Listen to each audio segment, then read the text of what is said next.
आज लगता है कि उनके खिलाफ कोई नहीं है। इतिहास सीना नहीं नापता है साहब, दिल देखता है। योगी जी आजकल मोदी जी से ज्यादा चल रहे हैं। मैं इस योगी जी का एक वाकया आपको सुनाना चाहता हूं। योगी जी से एनडीटीवी के एक बड़े पत्रकार ने कहा कि हुजूर, ये जो फैक्ट है ना इलेक्ट्रिसिटी को लेकर के, वो तो कुछ और कहते हैं। फैक्ट क्या होता है भाई? पब्लिक ओपिनियन भी कोई चीज है। लीजिए, बढ़िया मुल्क है, पब्लिक ओपिनियन फैक्ट के पीछे कतार लेकर चल रहा है, चाकू भोंक देगा। ये इसको अंग्रेजी में कहते हैं पोस्ट ट्रुथ। हिटलर ने शुरुआत की थी डेमोक्रेट से, यहूदियों से नहीं किया था, और जद में सब आ गए। तो ये अगला नंबर आपका है, इसको तय करना होगा। सेकंड क्लास सिटीजनशिप वाली जो बात है वो डर पैदा करती है, लेकिन कहानी मुसलमानों पे नहीं रुकेगी। अगर किसी को खून की आदत पड़ गई है, एक का खून पी लिया, तो ऐसा थोड़ी है कि उसके बाद वेजिटेरियन हो जाएगा, शाकाहारी हो जाएगा, वो सिर्फ बतिया ककड़ी खाएगा। उसे नया खून चाहिए। ये बात हमें लोगों के बीच में ले जानी होगी।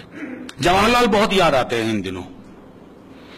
इंदिरा जी नहीं आती, राहुल जी नहीं आते, जवाहरलाल याद आते हैं। मेरा नाम मनोज झा है, मैं ब्राह्मण हूं जन्म से।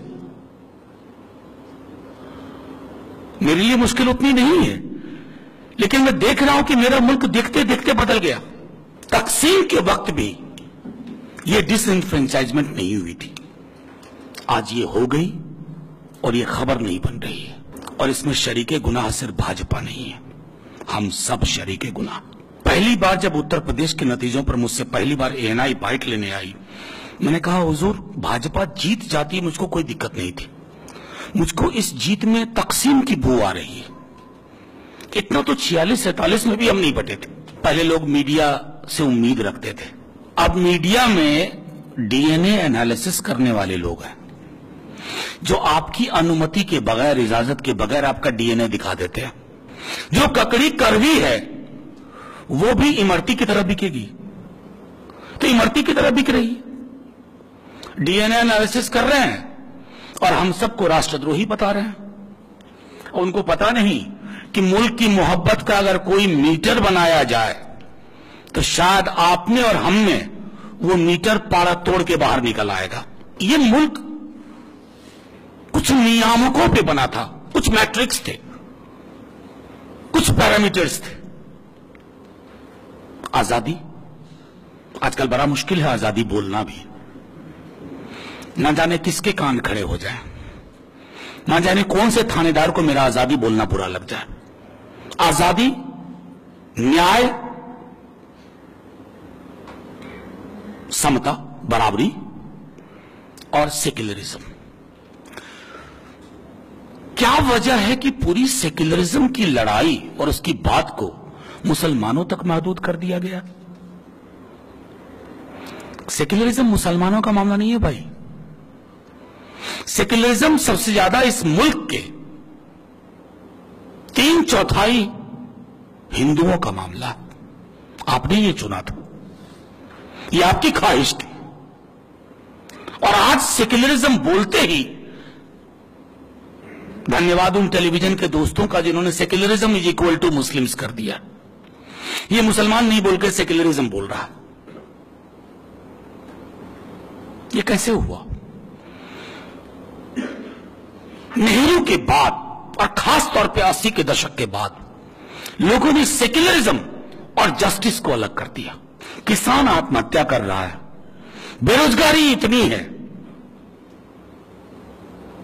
जमीन का मसला हजारों जगह पर सॉल्व नहीं हो रहा है, महंगाई की तो बात ही ना करिए। इन प्रश्नों पे बात नहीं हो रही है। बात कहां हो रही है? Anti Romeo squad.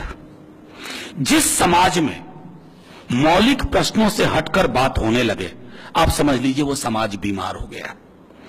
और उस बीमार समाज में अगर राजनीति करनी है तो उस बीमारी का सबसे बड़ा सोर्स है न्यू लिबरल इकोनॉमिक्स।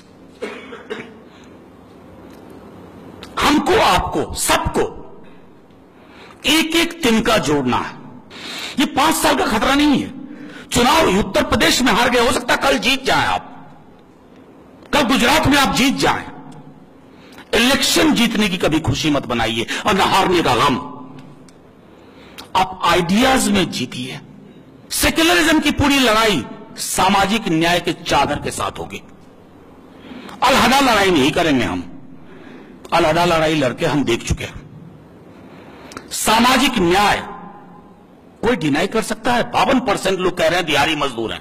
आपका खुद का डेटा कहता है प्रधानमंत्री जी। ये किस जाति के लोग हैं? ये सवाल कोई नहीं पूछ रहा। 51% लोग होमलेस हैं। जाहिर है ब्राह्मण ठाकुर नहीं है, भूमिहार नहीं है, एक आध होंगे तो अपवाद में होंगे।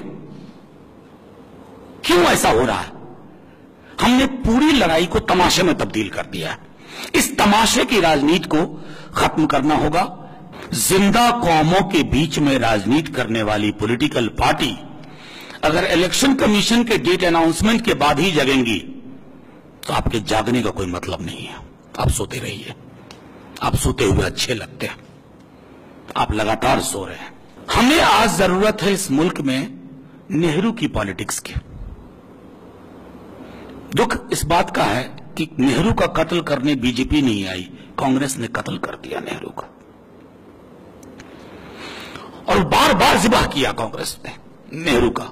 यह मुल्क विचित्र सा है, इंग्लैंड के मौसम से ज्यादा विचित्र है।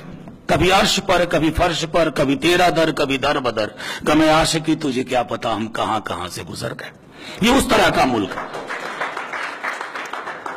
अगर हम लिबरल पॉलिटिक्स की बात करते हैं, मेल जोल के राजनीति की बात करते हैं, हमें अपने अंदर भी झांकना होगा,